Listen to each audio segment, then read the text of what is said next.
Well, we have covered a lot in our stellar structure lectures right now. Also, I have talked to you about its various applications, one being that for various stellar models. Now, I thought that it would be a good idea to keep all those discussions together, all those different talks about different models together in one place, and that's why I have made this lecture today. Well, in this particular lecture, I'm going to talk about several applications. As you can see, the first one being that of the linear density model star. So we will start with the density form, and our ultimate aim here will be to find how the pressure changes as a function of the distance from the center, and what's the pressure at the center where the small r is equal to 0. The first we will talk about this linear density model. Next we will talk about the general quadratic model. You see this n as a result. Now if this n is equal to 1, then we will have the general quadratic model. If n is equal to 0, then we will have the constant density model. Okay, and if we have higher values, then it will be different. Now another very interesting application of this model for n is equal to 0 is that for the case of relativistic star. So we will also talk about, this will be the third topic that we will talk about today, that is the uniform density model for a relativistic star. And then we have our polytropic model, which is a very important model in itself. And after that, I will talk about two very important integral theorems. Remember, in the class we talked about 4 integral theorems, but in this lecture, I am going to put and talk about the most important ones. So I have chosen 2 out of those 4, and we will talk about these 2 integral theorems, this one and this one. So let us start with the first case for the linear model. Fine.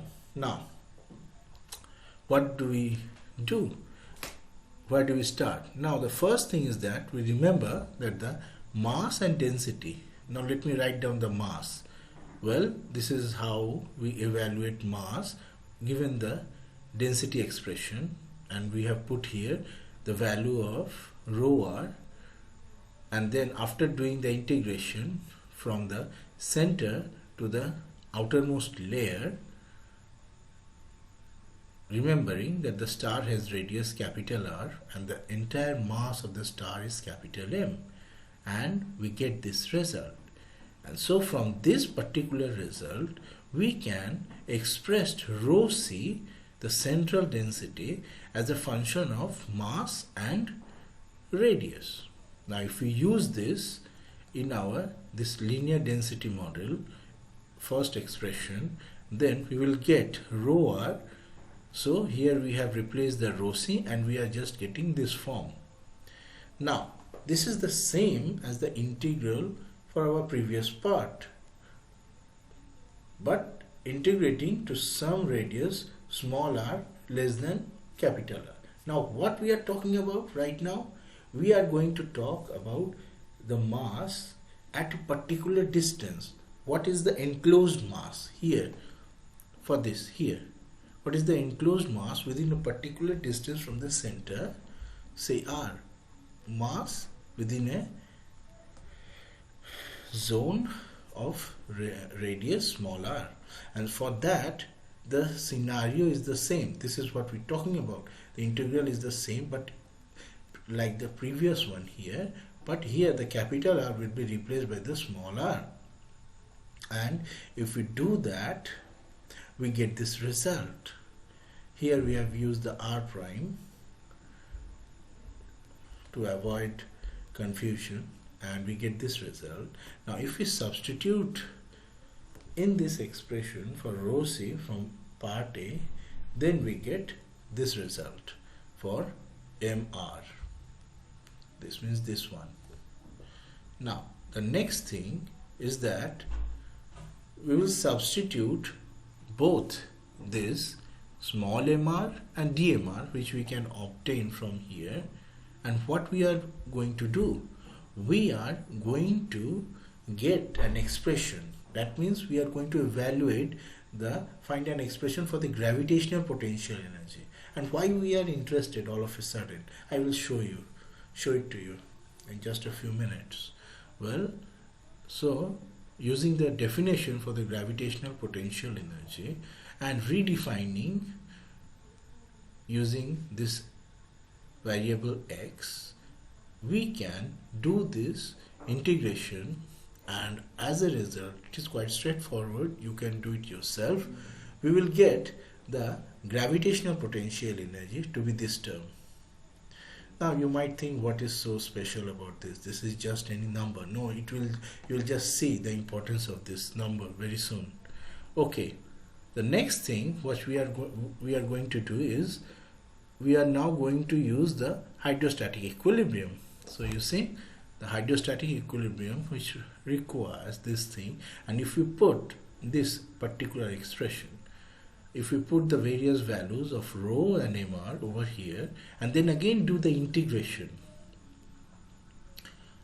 you see this thing is important, from pressure at small r, pressure at capital R. Now if we do this integration, we get this particular value, where again we have defined small x is equal to small r by capital R. Now we must remember that the pressure at the outermost layer is 0, and it is important to note that both extremes of the integral on the right must be evaluated, and the difference. Since the pressure PR equal to 0, we obtain this result. So the pressure at a particular distance r from the center is given by this value. Okay, so now what?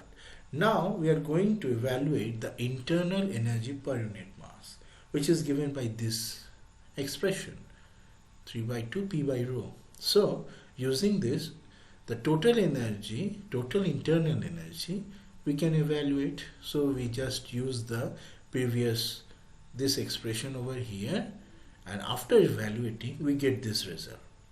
Now this value is clearly minus half of omega, which we have evaluated over here. And what does this mean? So this is minus half of the gravitational potential energy, and this means that basically we have verified that the virial theorem is true for this case. Now of course it will be true for the other cases as well, but it is quite simple to evaluate, and this way I have also demonstrated that indeed virial theorem is true. Well, we have a lot of discussion on that as well previously. Now let me talk about the general quadratic model. Okay, so again, just like the previous case, we will start with the continuity equation to solve the mass variable small m, and we have this beast again. This time this will be more difficult, of course. We are going in stairs, moving up in complexity, and let's see. So here again x is small r by capital R. Now we will consider three particular cases. N is equal to 0, 1 and 2. Okay, so these are the three cases, and I've just given here the result. You can do the integration yourself and you can convince yourself that indeed it is so. And since the mass is the entire mass of the star at the outer layer, where the small r is equal to radius, then we can get this value rho c from these expressions. Rho c, you see, we can get these values for the three cases. N is equal to 0, 1 and 2. Now let us find the central pressure. For that, just like previous case, we will be using the hydrostatic equilibrium equation here, and on integrating, you see, we can obtain the central pressure, and again we are using the x variable, and the integrations have been done over here. You can again recheck those. So after doing this, what we are doing now, you see, we are taking the ratio of rho c for n is equal to 1 to n is equal to 0, which comes out to be 5/2. Now for n is equal to 2 to n is equal to 0, which is the constant density model. So we are comparing the various cases with that of constant density model. The densities we are comparing, and also the pressure, central pressures we are comparing. And what we observe is that as n increases, the star becomes more centrally condensed and the central pressure increases. Here you see very large value. Okay. Now suppose we have an ideal gas inside the star, and then we will use this equation, and as a result we can estimate the central temperature. You see, just Pc by rho c, you see from here. And if we do so for the three cases, I have written down this expression for central temperature. Now you see, interestingly, the central temperature for n is equal to 0 and 1 cases are the same, whereas it is slightly higher for the n is equal to 2 case. Okay. Now I would like to say that I have not shown you any plots for these cases. The reason is that I would like you to do this yourself, do this plotting yourself, and send it to me as a homework. Okay.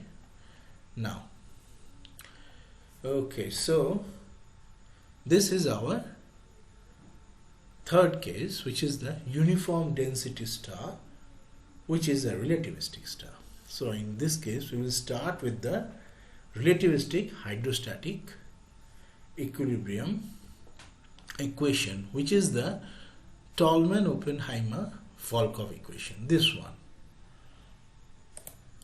Now you see, it is possible to solve this TOV equation analytically if we assume a constant density. For the other case, linear density, it will be very hard. Now I'm not going to talk about it here, because this case is very interesting. It will give you a result which has far-reaching consequence. Okay. So in this particular case, just like in previous cases, we can evaluate MR, which is just this value, since we have constant density. And so this above equation can be rewritten in this form over here, as you can see. Since we expect P tending to 0 as small r tends to the radius, we proceed with the separation of variables in this case in this following way here. In the following way. But do note that we could just as well have picked some pressure P at small r is equal to 0 and integrated the other way. Now performing the integration here gives us this result. Again, I invite you to do this calculation, which I have previously asked you as well, and recheck it. And now, since we are talking about the constant density case, if we let this mass equal to 4 pi by 3 rho r cube denote the total mass of the star, then the equation above can be rewritten in this form, which can be solved for the pressure using componendo and dividendo to yield this result. Okay, so this is what we want. This is the result. It gives you pressure as a function of small r. So rho 0 just goes over here and you get the result. Now we can extract a very simple result from this expression by evaluating the expression at r is equal to 0, that is at the center. So at center we have P0, which is the central pressure, and it looks like this. So what's important about it? Now you see here we have made a plot of the pressure over density at the center of a sphere of uniform density as a function of the parameter 2gm by r. You see here, and this is P0 by rho 0 here. Now from this figure we see that the pressure asymptotically approaches infinity when the parameter 2gm by r becomes too large. This tells us that the mass increases relative to the radius. The pressure in the core of the star, this tells us that as the mass increases relative to the radius, the pressure in the center of the core starts to dominate over the density rho 0, causing the star to become increasingly relativistic. Okay, now we can find an upper bound for the 2gm by r. Okay, either by looking at the plot or by noting that for positive and real values of p and 2gm by r, the numerator is always negative. This one, numerator here.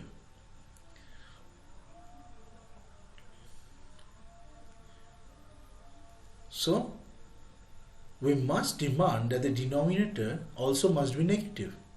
And if we do that, here you see, if we do that, we demand this, then we get a very interesting result. You see this thing, that means gm by r is less than 4 by 9. Now although this result has here only been proven in the special case of constant density,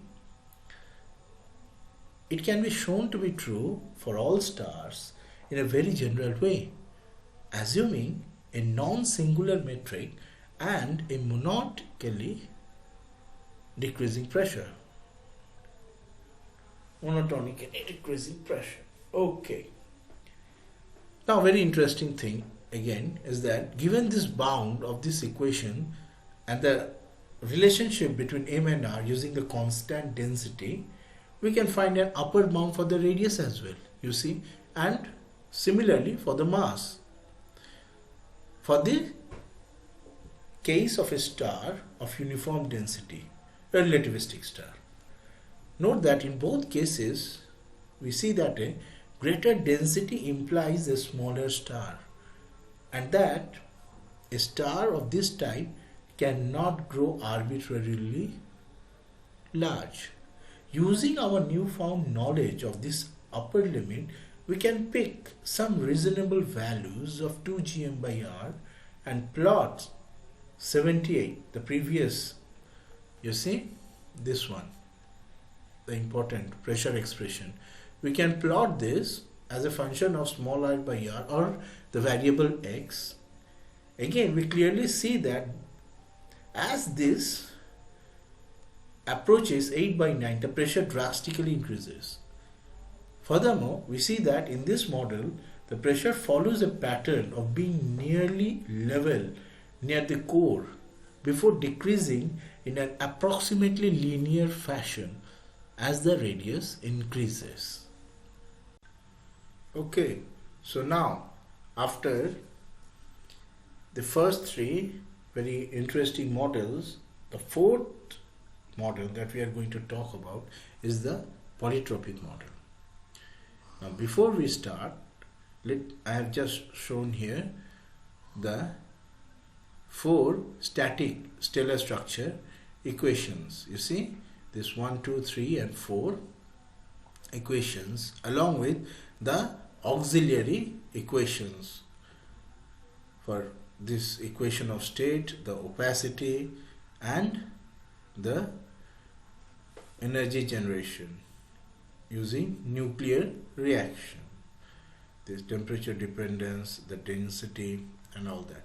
So now we will start the polytropic model. So the first thing is, what is a polytrope? Now you see the equation of state we have talked about before.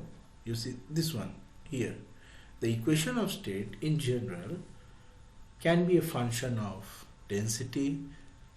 That means P is a function of density, temperature, right? Now here we will do a sort of assumption, as well as we are going to study a class of solutions or a class of stars where the equation of state is of this form, which is much more simplified than the complicated form over here. That means we are going to show from the general class of stars where the equation of state, that means the pressure, where it depends on density and temperature, we are now going to a subclass, a simpler one, where the pressure depends only on density. And this gamma here, that means P proportional to rho to the power gamma, gamma is related to the polytropic index N using this relation. You see, stars whose structure is determined by this polytropic equation of state are known as polytropes or polytropic star. Now this is very important in physics because they can be used to model degenerate stars like neutron stars and white dwarfs. Now we will start solving this polytropic model by manipulating the dynamical equation like this over here, you see. So what we are doing, we have this. Now we are taking a DDR of this equation, and then we are using the previous relations, the 4 static stellar structure models we are using. Note that the left hand side is like the radial part of the Poisson equation, because you see this equation 8.1 over here, we can write it like this form over here, where phi is the gravitational potential at the surface of mass m. Therefore we have this result, and as a result this 8.11 equation 8.11 equation takes this form. Next we are going to use the polytropic equation of state, and as a result this equation will be converted to this form over here. So now we will start rewriting this equation in terms of a dimensionless quantities. This is a standard approach for obtaining solutions to many differential equations. So let rho is equal to rho c theta to the power n, but theta is our dimensionless function of r, and this is the value, the theta r, it ranges between 0 to 1, and rho c is our central density. So now we are talking about rho in terms of central density. If we substitute this in 8.16, we can get, you see, you can check these calculations. I have repeatedly asked you to do so, and if you do that, we will get this relation, which is known as the Lane-Emden equation. Although note that here we have used this alpha, which is a length, alpha square is this particular beast. So the first dimensionless quantity was theta, and here we have introduced the second dimensionless variable, this chi, so that r is equal to alpha into chi, and then the equation becomes the Lane-Emden equation. This looks quite simple, and it has many applications in many physics problems, this equation comes and we have to solve it. Now, we need two boundary conditions in order to solve the Lane-Emden equation. For the first boundary condition, we remember that theta at 0 is equal to r. Why? Because rho at r is equal to 0 is rho c. For the second boundary condition, we expand the derivatives in our this equation 8.22 to find this. And note that xi is equal to at this value, the right hand side becomes minus theta to the power n is equal to minus 1. But the left hand side has a division by 0 in the first term.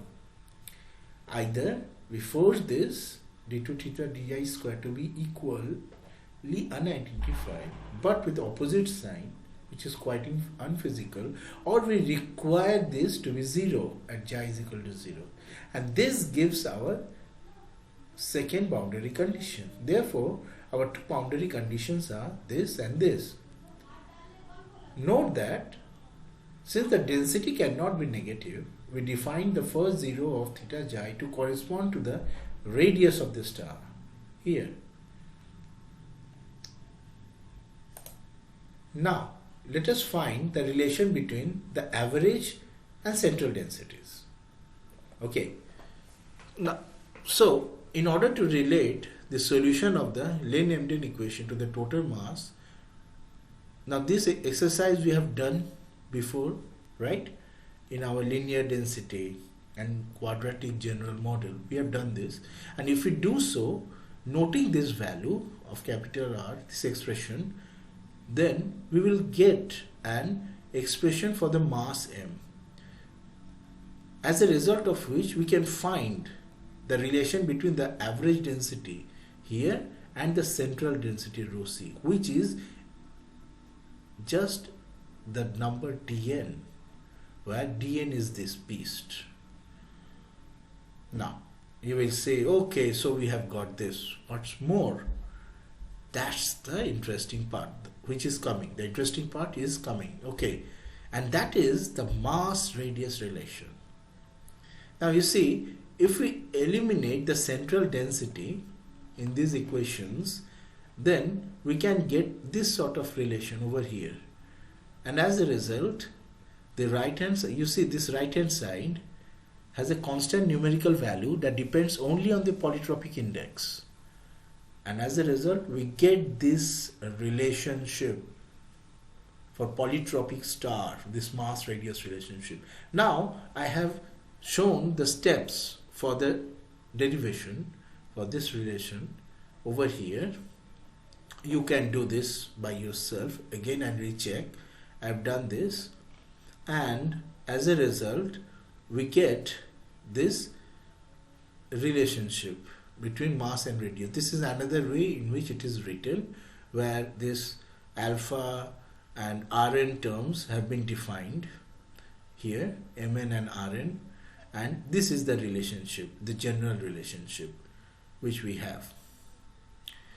Remember that just now I have talked about this approximate relation, and if we do the details of the calculations, then we will get this general relation. Okay, so now we start with our end game. First, for n is equal to 1 polytropes, we find that this is the case. You see, in this case, for n is equal to 1, we have only one value of R, which will satisfy the hydrostatic equilibrium for a given value of K.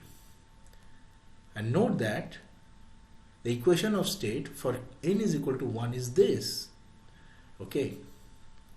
For n is equal to 3, what happens? Here, this is the case for n is equal to 3.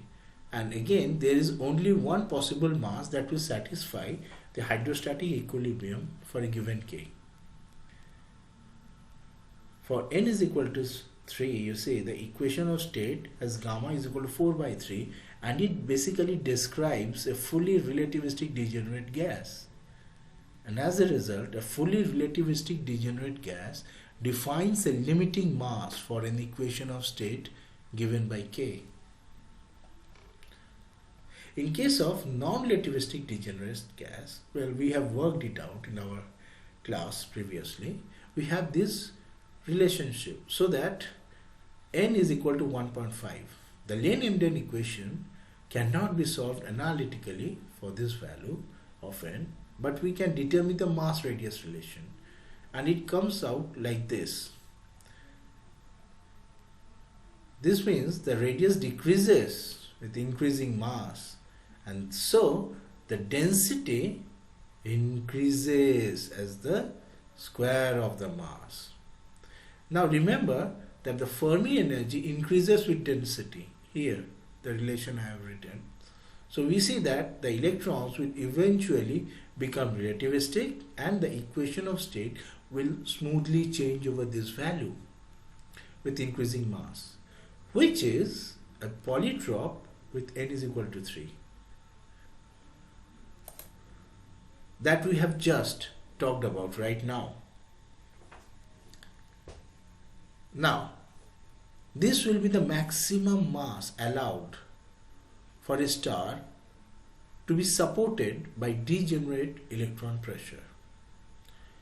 We know that the non-relativistic white dwarfs are polytropes. You see, again I am just doing this for your sake. I have written this expression K1 over here, and you see this interesting thing, the radius relationship comparison when comparing with that for the sun.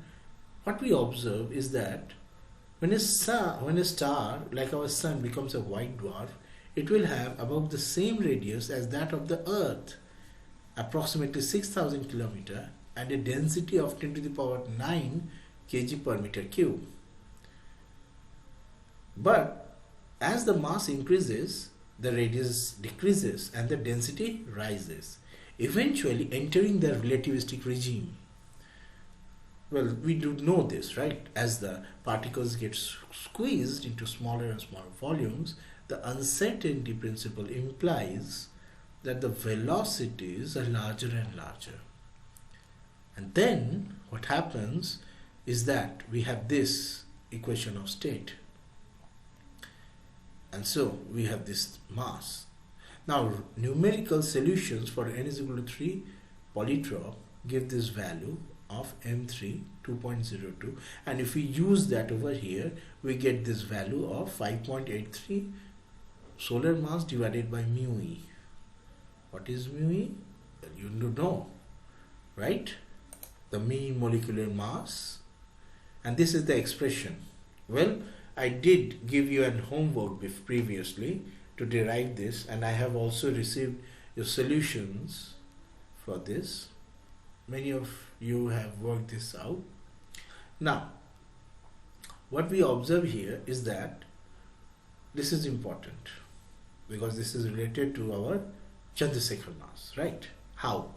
Well, you see, for hydrogen white dwarf, mu is equal to 1, and the maximum mass is just 5.83 solar masses. However, this is an unphysical situation. Why? Since the pressure and densities attained in any reasonable evolution will ignite the pp chain before relativistic degenerate state is reached, and so we will have hydrogen burning to helium and so on. Now, for helium, carbon, oxygen and neon, you can find out this by yourself. The average value of Z by A is approximately half, and so mu is equal to 2. And as a result, the maximum mass is 1.46 solar masses. Now, these are reasonable masses, and all known white dwarfs have masses below this value. Some binary evolution combined with mass transfer to the white dwarf is indeed necessary to achieve the maximum mass. For single star evolution, the final end product, remember, is an iron core, 56 iron. And what's the value of Z by A average? You see, it's 0.464. So that the maximum mass is even lower, 1.26 solar masses. And this indeed explains the fact that there are neutron stars with masses around 1.3 solar masses, even though the maximum mass for a white dwarf is greater than this value. Well, this maximum mass, the maximum mass for helium, carbon, oxygen and neon white dwarfs is known as the Chandrasekhar mass. So you see, what did we achieve? It's a very interesting thing. So starting from the mass radius relationship, we talked about the non-relativistic and relativistic white dwarfs. And then we obtained the interesting result for the Chandrasekhar mass. So if I ask you to derive the Chandrasekhar mass, I think you will be able to do so using this, or get an estimate of the Chandrasekhar mass. You should be able to do so using the Lane-Emden equation. Okay. Next, let me talk about the binding energy for a polytropic star. And why is it? Why do we do that? You will see very soon. It has got a very interesting consequence. Now, so we will start by considering, you see, this gravitational potential energy which we have written here, and if we do the integration by parts and we use the hydrostatic equilibrium and the polytropic equation of state as well, then you can see the various steps I have shown over here. Then again doing the integration by parts for the second time, considering that mass is equal to 0 at the center and P by rho is equal to 0 at the surface, we will get this result, this one. And then using the mass continuity relationship, we get this result. Utilizing, this is similar to the problems we used to do in our 12th grade for integration by parts. And if we do that, we get this result. Now, what does this tell you? If we get this gravitational potential energy result, then using the virial theorem, we can write down the total energy. Okay. Now, so what do we get? This thing. From here, what do we get? You see this omega here, and so total energy is half of omega, and so this is the half factor here. So from this result you check the denominator. Interesting. What we observe is that for n greater than 5, the energy is greater than 0, which means this one, the energy is greater than 0, which means the system is unbound. So this tells us you don't have to solve the polytropes for endless values of n. N is equal to 10, n is equal to 20, n is equal to 2000 and so on and so forth. No, you don't need to do that. Why? Because only polytropes with n less than 5 are gravitationally bound and hence are of potential interest as stellar models. Okay. Now here you see I've just given a small list of the stars which behave as polytropes. Well, we talked about this, the complete electron degenerate stars here for non-relativistic limit. Then we talked about the relativistic degenerate stars, extreme relativistic case. We have did the derivations in our class, if you remember, right? Now, for stars dominated by radiation pressure here, and using for the ideal gas, if we combine them, we get this form, rho to the power 4 by 3. Okay. For stars with constant density, constant ratio of beta, which is the gas pressure by total pressure, we will get this radiation pressure. So the total pressure turns out again to be approximately rho to the power 4 by 3. Again, I will just prove it to you now. For fully convective stars, pressure is of the order of rho to the power 5 by 3. Now in all these cases, if gas behaves as polytropes, then we have this relation, and gas behaves as ideal, so we have this. And if we combine both, then we have this sort of relationship between temperature and pressure. Okay. So, if a star is a polytropic star, then hydrostatic equilibrium defines PR and rho r, and if the star is not degenerate, then we have this relationship, right? Is also known. But remember that TR defines the energy flow by radiation, and as a result, what we have is that we will be able to know the luminosity. Okay, so now let me give you this proof for a fully convective adiabatic star, whether it is a polytrope or not. Now, you see, we will assume that the convection is adiabatic, which means that the convective cells have no energy loss or gain, and then using the first law of thermodynamics and adiabatic condition, we get this relation, and then we remember for the ideal gas we have this relationship along with this one, and if we incorporate these relations, these expressions in this value, then you will see, and you can check it by yourself, that we get this sort of relation. So we have this P rho to the power 5 by 3, and this is the relationship between temperature and density. Okay. So we have talked about 4 various stellar structure models, stellar models. We have talked about it. Now we are going to talk about the 2 integral theorems. Okay. The first one, let us start. Okay. So this is the first integral theorem, and now this one. Okay. And now we will give a proof of it. If you remember, I have given this as a home task to you, and several students have solved this and sent it to me, and on the screen what you are seeing is a solution from one of the students. Okay, this is, I think, Uday Ghosh's solution, so I am just showing it to you. And okay, so let us consider a spherically symmetric distribution of matter.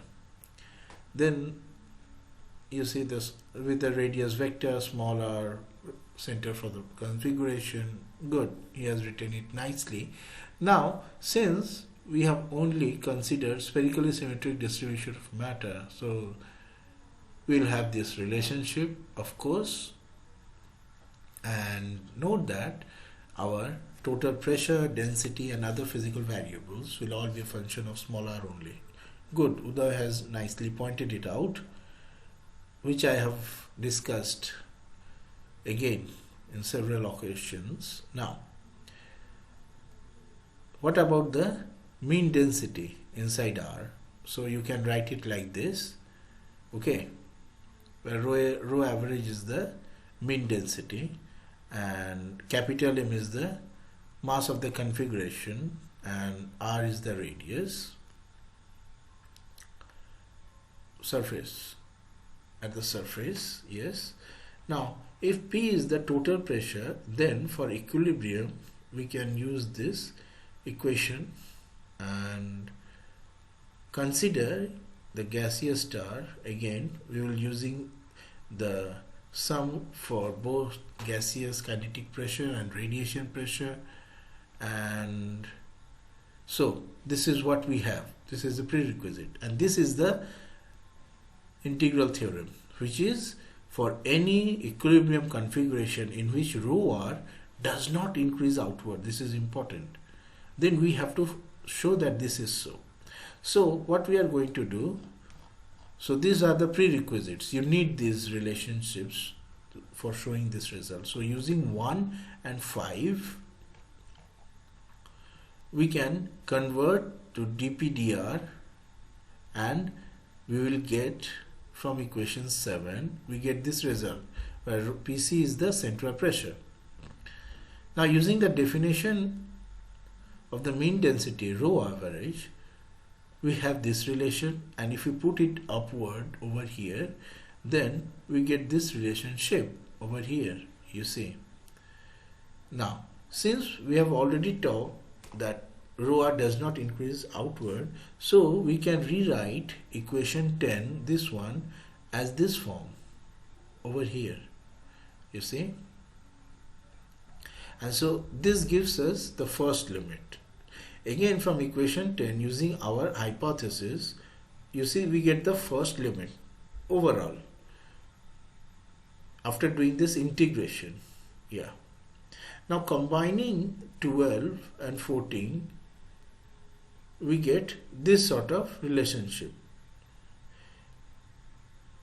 Now if we consider the at the surface, then from equation 15, and again using the average value of, we will have this sort of relationship.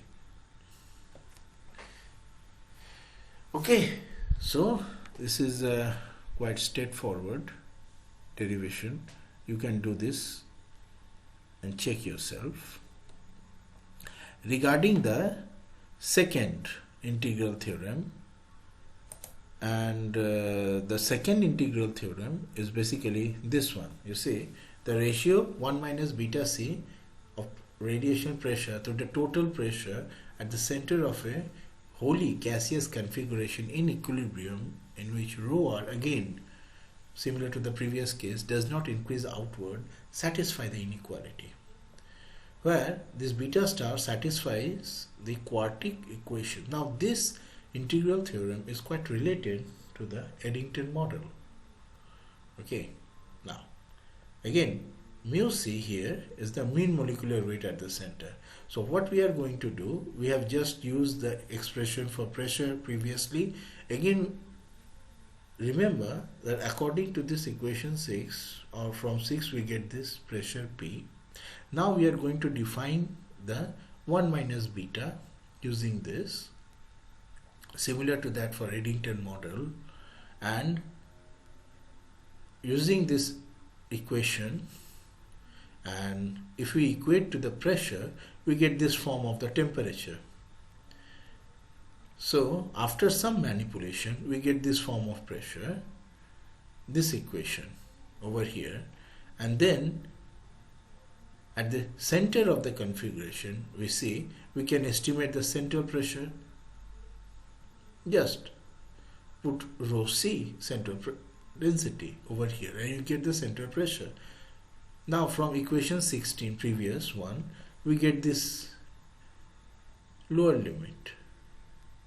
We get this inequality, and comparing these two, we finally get this result, where we have defined 1 minus beta star, the previous equation, using this form.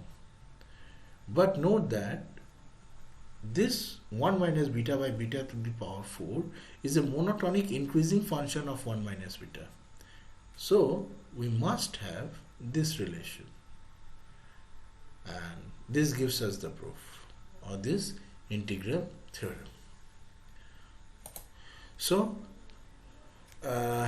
in this particular lecture, I have talked about 4 very important models, stellar models, and then 2 integral theorems.